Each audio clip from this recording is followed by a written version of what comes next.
What's good, internet? Angry philosopher on drugs with the second video, the one that I actually wanted to do today before I saw that bullshit story about Dr. Christina Hoff Summers. So, in the wake of the, and let me make this clear, senseless, horrific, and just morally depraved slaughter in New Zealand last week, the Western world is trying to make some sort of positive change from it and trying to take steps to make sure something like this will never happen again. Some of the suggestions seem smart, some of the suggestions seem utterly misguided, and some things that have done just seem beyond the ridiculous. New Zealand bookseller Whitcoulls, don't know the pronunciation, have pulled Jordan Peterson's 12 Rules for Life from their bookstores, stating the Christchurch massacre as the reason.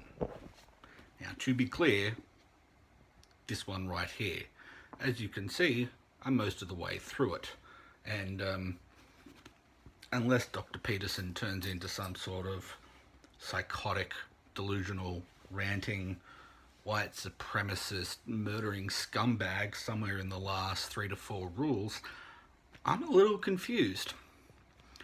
But as long as we're talking about books that espouse a dangerous ideology, needing to be removed from Whitcoulls' shelves, I went to their website and did a bit of browsing. So, included, still on the shelves for sale at Whitcoulls, find it online yourself, I'm not giving their address, the Communist Manifesto, one of the greatest killers of human life in the 20th century. But we're okay with that. Mein Kampf, no shitting. Jordan Peterson has been referred to as racist, fascist, and all the other names. Apparently the man is literally Hitler, but literally Hitler is still okay. Well, literally Hitler is bad. Actually Hitler, yeah, why not? Islamic Fascism by Ahmed Abel Samad. Now, this is a book written by a man who is ex-Islamic and goes through Kalam, that is Islamic theology, and is attempting to warn the West about some of the dangers implicit in Kalam, how Sharia follows Sharia, basically the dangers of Islamic theology and philosophy in Western society. Now, whether you think it's a reasonable point to take or not, even if everything Mr. Abel Samad has to say is reasonable, I'm not going to say he's reasonable, I'm not going to say he's unreasonable, I haven't read his book, I'm simply commenting that it's still on sale in Whitcoulls. If any of the books on this list were going to say, hey, this is a reasonable book, but because you're insane, maybe you should take it to the extreme and go out and slaughter all the people whose philosophy I'm warning you about, this would be the one. So, you know, firm but fair Uncle Dr. Peterson is out, but the man who came from the ideology in question is warning about the ideology in question, many of whose people were just slaughtered. No, that's okay. Now look, I just want to say it again. All of Ahmed Abel Samad's points on the dangers of Islam in Western society may be completely legitimate. But if an insane dude, or woman for that matter, if an insane person was going to misread a book and slaughter a bunch of Muslims over it, it would be that one. But hey, we're not quite done with fascist overlords yet. Che Guevara, A Revolutionary Life.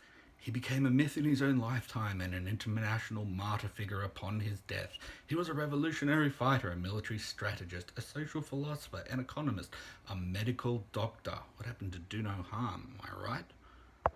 To unite, his dream was an epic one, to unite Latin America and the rest of the developing world through armed revolution to end once and for all the poverty, injustice, and petty nationalisms, etc., etc., waffle bullshit vomit. This, of course, is the same Che Guevara. This is the same Che who Western kids put on their t-shirt, who was quoted by the editor of The Revolution, Carlos Franqui, the magazine that came along with, like, the state-sponsored one, as saying, "We executed many people by firing squad without knowing if they were fully guilty. At times, the revolution cannot stop to conduct much investigation." The same Che that said, and quoted, "We must eliminate all newspapers. We cannot make a revolution with free press." Same one who said the press is the tool of the oligarchy. It's estimated at least 14,000 people were executed in Cuba without trial.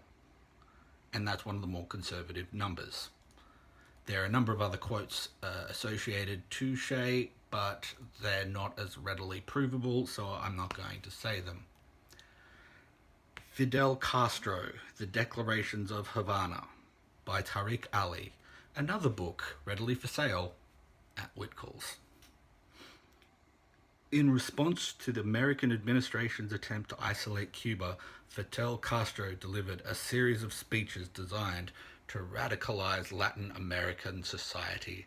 As Latin America experiences more revolutions in Venezuela and Bolivia and continues to upset America's plans for neoliberal imperialism, renowned radical writer and activist Tariq Ali provides a searing analysis of the relevance of Castro's message for today. Good fucking grief. Let's look at some of the deaths under Castro. Some 30,000 executed by firing squad, 2,000 extrajudicial assassinations, 5,000 deaths in prisons due to beating by guards and denial of medical care, 60,000 deaths whilst trying to escape Cuba by sea. And again, I decided to go for one of the more conservative numbers. So, thus far, again, firm but fair Unky Jordan Peterson, who tells you to do things like fix your posture, get your house in order before trying to change the world, i.e. clean your room. Always assume someone you're talking to might know something you don't, i.e. humility, and all these other wonderful life lessons. Fuck him. But totalitarian dictators like Che and like Castro, oh hey, Fidel and Che, a revolutionary friendship. Is the story of a remarkable friendship between two iconic figures that makes them sound like fucking Andy Dufresne and Red from the Shawshank Redemption, a heterosexual love story between two men. Fuck off. Right? These books have those ideologies, those speeches, those teachings. Oh yes, Ted Bundy, Conversations with a Killer. He was a sadistic monster, a master manipulator. His grisly killing spree left at least 30 innocent young women dead. Awaiting execution in a Florida electric chair, America's most notorious serial killer speaks, providing a chilling insight into his twisted mind. This is Ted Bundy's final confession. Really? We want to help people get into the mind of one of America's most notorious serial killers. A how-to guide for the mind and the thinking behind 30 innocent young women being killed. Whitcoulls, what the fuck? Oh, and finally, while we're at it, if you go to Whitcoulls now, you can order the Satanic Bible and the Satanic Verses. Hey, guess what? Old Nick himself gets a fucking pass. But Jordan Peterson, get fucked. Nice one, Whitcoulls, you dickheads.